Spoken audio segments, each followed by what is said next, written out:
बिस्मिल्लाहिर्रहमानिर्रहीम। ये quantity estimation की हमारी छठी क्लास है। पहली क्लासों में हमने bricks calculation, plaster calculation, paint calculation किया था।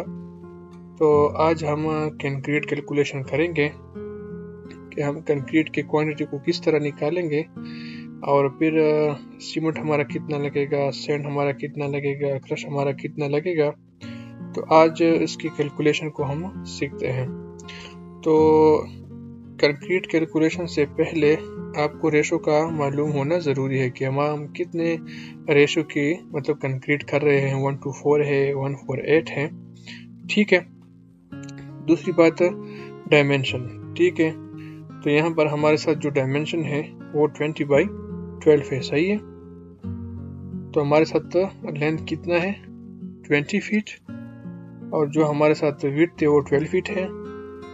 और थिकनेस जो हम ज़्यादातर स्लैब के लिए यूज़ करते हैं तो वो चेंज का होता है। तो चेंज को अगर मैं फीट में कन्वर्ट कर लूँ तो हमारे साथ बन जाता है 0.5 फीट, ठीक है। तो अभी हम वेट क्वांटिटी निकालते हैं। तो वेट क्वांटिटी किस तरह निकालेंगे, 20 मल्टीप्लाइड बाई 12 मल्टीप्लाइड बाई 0.5। तो हमारे साथ आ गया 120 क्यूबिक फीट। तो अभी हम इसकी ड्राई क्वांटिटी को निकालते हैं। तो कंक्रीट की जो हमारे साथ ड्राई फैक्टर है वो 1.54 है। तो wait quantity multiplied by dry factor. अच्छा, तो मैंने पहले भी बताया था कि वेट क्वांटिटी और ड्राई क्वांटिटी में हमारे साथ फ़र्क क्या है। ड्राई क्वांटिटी ये है कि आप जब सीमेंट, सैंड और क्रश को मिला लेते हैं तो इसको कहते हैं ड्राई क्वांटिटी, जब इसमें पानी ना हो। लेकिन जब इसमें पानी को हम मिला लेते हैं तो इसको कहते हैं वेट क्वांटिटी, ठीक है। एक और पॉइंट ये भी है कि जब हम इसमें पानी को नहीं मिलाते तो इसका वॉल्यूम जो है हमारे साथ ज़्यादा होता है, ठीक है। और जब पानी इसमें मिल जाती है तो वो क्या होता है कि उसके वॉल्यूम जो है वो कम हो जाती है, क्योंकि इसके दरमियान जो वाइड्स होते हैं वो ख़त्म हो जाते हैं।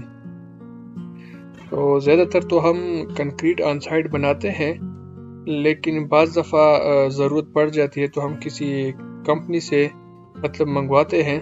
तो उसको आप बताओगे कि मुझे 120 क्यूबिक फीट कंक्रीट चाहिए, तो क्योंकि वो आपके लिए तैयार लाते हैं, ठीक है। लेकिन अगर आप ऑन साइड बनाते हो, उसके लिए अगर आप कैलकुलेशन करते हो तो आप ड्राई क्वांटिटी की बुनियाद पर अपना सीमेंट, सैंड और क्रश कैलकुलेट करोगे, ठीक है।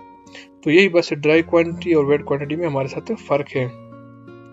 बाज़ दफ़ा MCQs में भी ये आता है कि ड्राई क्वांटिटी की वॉल्यूम ज़्यादा होती है या वेट क्वांटिटी की वॉल्यूम ज़्यादा होती है। तो वॉल्यूम ड्राई क्वांटिटी का ज़्यादा होता है। दूसरे MCQs एक ये है कि पानी के मिलाने से इसके वॉल्यूम में मतलब इजाफा होगा या कम होगा। तो पानी के मिलाने से अगर प्लास्टर वर्क है, कंक्रीट वर्क है, तो उसके वॉल्यूम में कमी आती है, ठीक है, क्योंकि वाइड्स ख़त्म हो जाते हैं। अच्छा, डिडक्शन तो हमारे साथ इसमें नहीं है, क्योंकि ये तो बिल्कुल मतलब स्लैब है। बाज़ दफ़ा जब OTS होता है, मतलब ओपन टू स्काई अगर आता है, तो उसके वॉल्यूम को हम माइनस करते हैं। तो हमारे साथ नेट वॉल्यूम बस यही है, ठीक है। यही हमारे साथ नेट ड्राई वॉल्यूम आ गया। अभी हम volume of cement, volume of sand, volume of crush निकालेंगे।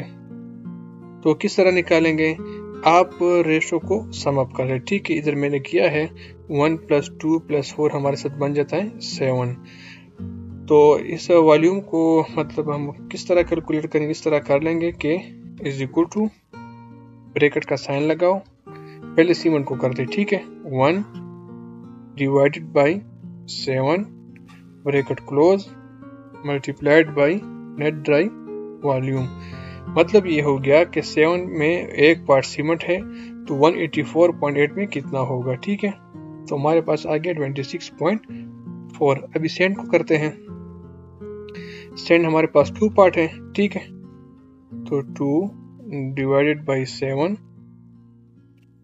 मल्टीप्लाइड बाई 184.8, ठीक है, 52.8। अब भी हम क्रश कैलकुलेट करते हैं। तो ब्रैकेट वो 4 पार्ट्स हैं, 4 divided by 7 bracket close multiplied by 184.8, तो हमारे पास आ गया 105.6। अच्छा, अभी हम ये तो हमारे साथ वॉल्यूम आ गया।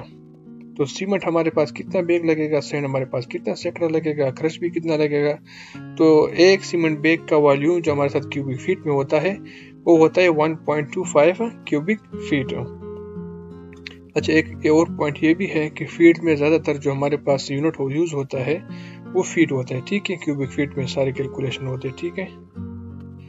तो सीमेंट इन बैग्स, तो सीमेंट का जो हमारे पास वॉल्यूम है उसको डिवाइड कर लेंगे 1.25 पे, ठीक है। तो हमारे पास आ गया 21.12 बैग्स, ठीक है। तो हम फैक्टर ऑफ सेफ्टी के लिए 22 बैग्स मंगवाएंगे, ठीक है। अच्छा, अभी है सैंड एंड सैकड़ा। तो एक सैकड़ा 100 क्यूबिक फीट के बराबर होता है। तो सैंड के वॉल्यूम को हम 100 पे डिवाइड कर लेंगे तो 0.528 सैकड़ा हमारे साथ सैंड आएगा। इसी तरह क्रश को हम सैकड़ा में कर लेते हैं, तो volume of crush divided by 100, ठीक है। तो ये हमारे साथ कैलकुलेशन है कि 21.12 बैग्स हमारे साथ सीमेंट, 0.528 हमारे पास सैकड़ा हमारे पास सैंड और 1.056 हमारे साथ क्या लगेगा, क्रश लगेगा, ठीक है। फिर अगर आप इसके प्राइस को मालूम कर मतलब निकालते हो तो इसके साथ एक सीमेंट बैग का जो कीमत है उसके साथ मल्टीप्लाइड करते जाओ तो आपके साथ टोटल मतलब पैसे मालूम हो जाएंगे कि इसके हमारे ऊपर